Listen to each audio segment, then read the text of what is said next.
በአንድ መንደር መሃል ቀጥታ ወደ ሰማይ የሚያመራ መጨረሻው የማይታይ ትልቅ ደረጃ ነበር።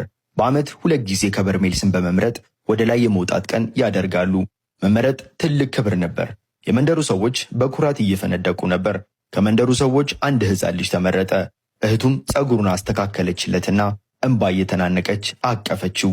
እሷም በተመረጠች ጊዜ እንደገና ታየዋለች።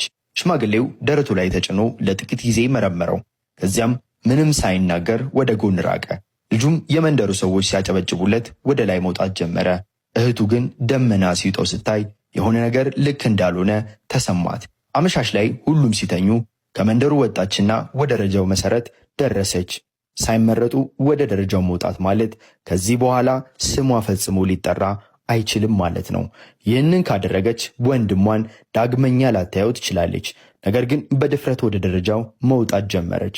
ተስፋ ሳትቆርጥም ወደ ላይ መውጣት ቀጠለች። መንደሩ ከታች እየተሰወረ ሲሄድ አየሩ በጣም ቅዝቃዜው እየጨመረ ሄደ። የሆነ ትልቅ በር አገኘች። ስትከፍተው ተዋህዶ ሃይማኖቴ